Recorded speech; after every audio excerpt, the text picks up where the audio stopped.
Okay, so Slipstream's instructions are also a little comic that comes with I don't read Japanese, but I think I can get the basics of the story. We see the animated version of Sentinel Prime. I think he's sentencing her, or she's in the middle of a firefight or something. And then she argues with Swindle, who sells her upgrades. So she installs these fans into her wings, and that explains why she looks like a repaint of of Windblade now. So she goes to confront everybody, and they all fight her. And you can even see a confused Windblade wondering why she looks so much like her now. And just when her ego's reached its peak, she gets shot in the back by RC, and her wings get shattered. Which, I don't know, makes it look like she's been stripped the way she's trying to cover herself. And then she becomes like a salary woman for Megatron. That's just weird. And then the instructions are all just black and white. But the comic is adorable. And I love the artwork here. Look at that.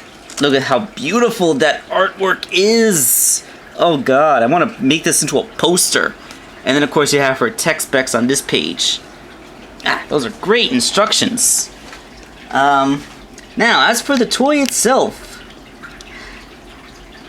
well, it is it's Windblade repainted. I love the paint job is very accurate. It does have some of Windblade's little idiosyncrasies, like some parts don't want to line up properly. I think if I transform it back and forth a few times, I can get these tabs to work a little bit better. Actually, taking her stock out of the box, she's kind of a mess. Let me see if I can fiddle around with this and make it look better. Okay, taking it once to robot mode and back again, I was able to get all of her tabs to line up properly and make the plane mode look as good as it can be. And, well, it's basically Windblade in Slipstream's colors. What more do you want?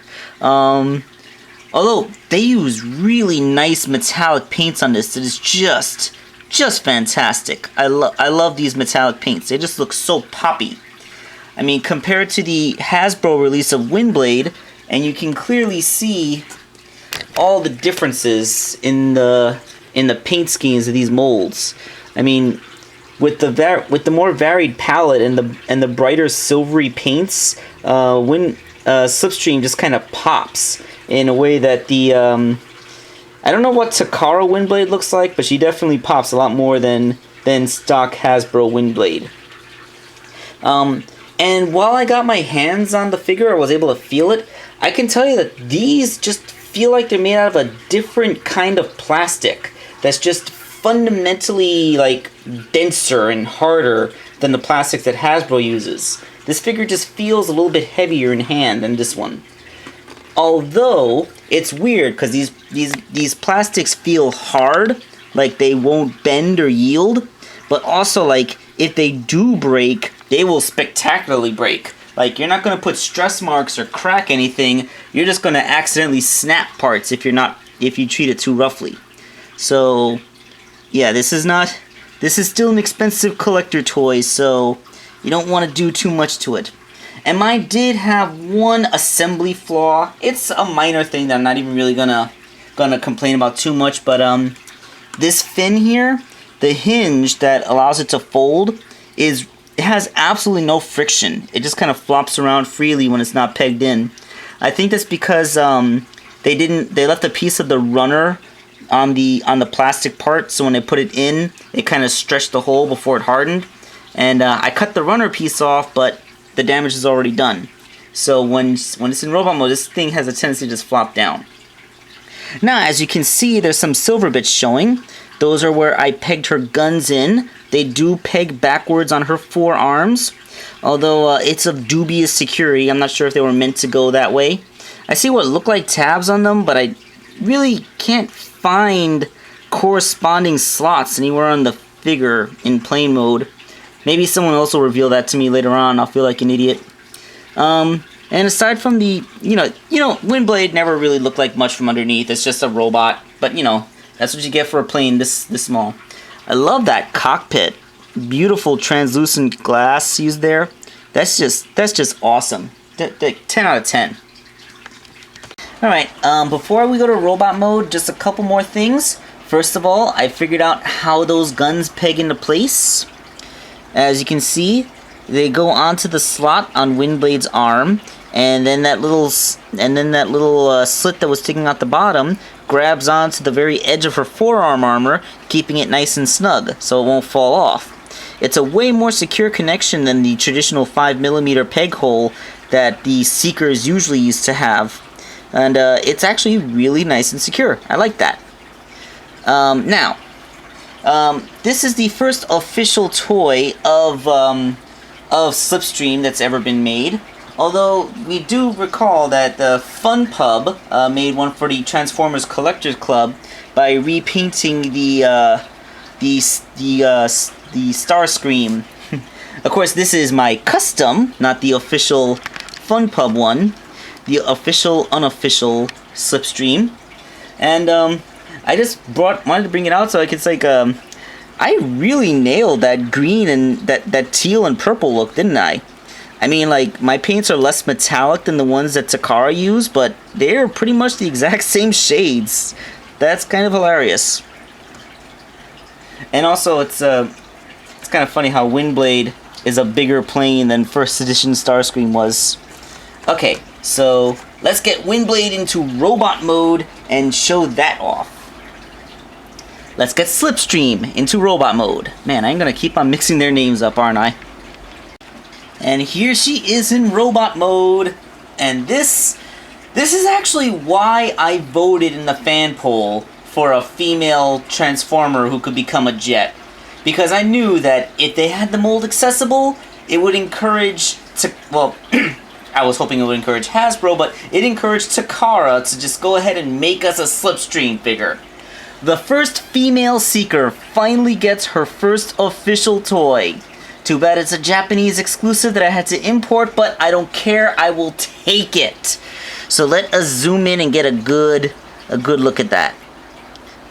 We start up from the head, which is very animated. I mean, it has the shape, it has that funny V thing. She has red eyes. It's funny, her eyes are painted over red, but she has clear light piping. That's weird.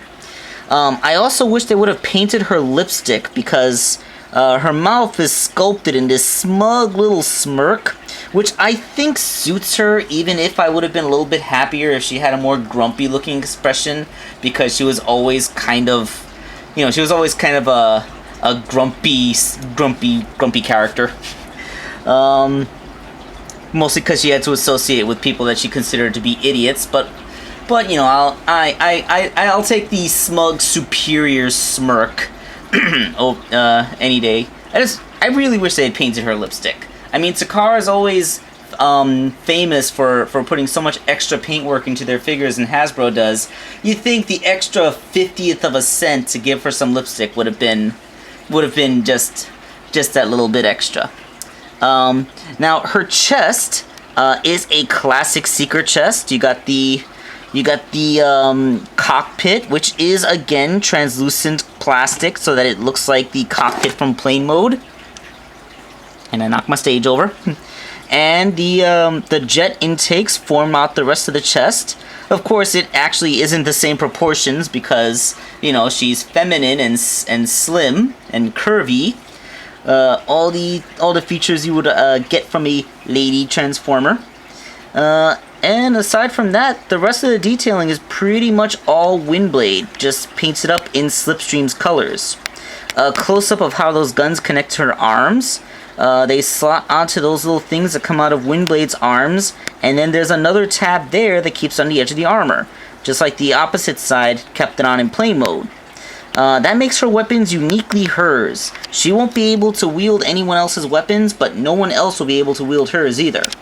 Well, she still has 5mm hands, so you can go ahead and stick any 5mm guns you happen to have in those. Aside from that, she freaking looks awesome. Oh, it's weird that she has red Decepticon symbols. And yeah, those symbols, I guess they're kind of a purplish shade of red, but I don't know, maybe they only look red because they're against a background of teal, but they don't look purple enough. I don't know. I mean, they might be purple. Honestly, the whole that is interfering with my sense of vision. I feel like I'm colorblind all of a sudden. And yes, I did manage to fix that floppity wing panel with 2 drops of crazy glue and a couple of minutes of time. So the one flaw in the construction of the figure was very, very fixable. Not much to say in the back of the figure. I mean, it's just the cockpit folded over there. Yeah. No, nothing here. This is all just details from the play mode, but I still gotta say, I love how the colors worked. I mean, this is a really spectacular figure. The new sculpting that goes into her head is perfect, and the new sculpting they did for her chest piece is just wonderful. And her weapons look just like the null rays from the cartoon. There really isn't anything else they could have done, aside from just going ahead to make a completely 100% original sculpt to have that forward swept Harrier look from the cartoon. But, you know, if you're gonna to see that they actually went to the extra mile to do some extra sculpting on a form they already had, that is just great. And putting her next to the original Windblade, you can see our little robot from Japan and our little robot with extremely Japanese aesthetics look pretty good next to each other. I mean, like, Windblade did appear in that little comic where she was just kind of sitting on the floor wondering why this other girl who looks almost exactly like her pops up. But yeah, it's all good. And just for funsies, let's get my custom out again. Remember, this is so far if you pretend that mine is the Fun Pub Slipstream, this was the only Slipstream toy that was ever available on market. Of course, my Slipstream's head looks completely different than Fun Pub's. And, well, that's where the pseudo-mass shifting of the first edition Starscream mold kind of messes around with you. Like, you end up with a lady seeker that is head and shoulders taller than just about anyone else. That is just, it looks kind of weird. Okay, so, if you have a Windblade, then you know how this figure's articulation works. The arms are well articulated. She's got a bicep swivel. She has a 90-degree elbow. There's a very tight mushroom peg for wrist swiveling. Not that she needs to swivel her wrist because she doesn't have a sword anymore. She has a waist joint. It's always good to see. She has really good hips. The sculpt of her thighs kind of gets in the way sometimes, but there is a thigh swivel.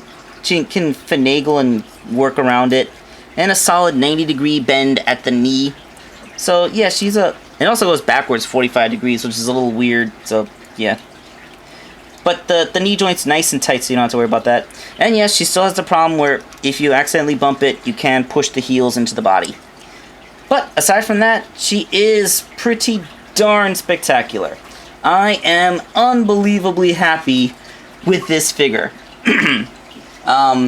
Now, she goes for $30. You can order her from Big Bad Toy Store, so you don't have to really pay international shipping. So even with shipping, she'll only run about $35, which is almost twice as much as what the figure would cost if it was a domestic release, but oh well. Bottom line is, if you are a fan of Slipstream and you like the Windblade mold, then this figure is well worth it. I'm not even kidding. There's nothing that I would complain about with this. It is almost as perfect as I could possibly have wanted it. The only thing that I would really want is lipstick. That's it. So, that's Slipstream. Stay tuned for the follow-up video where we will talk about Nightbird. Until then, we are signing off.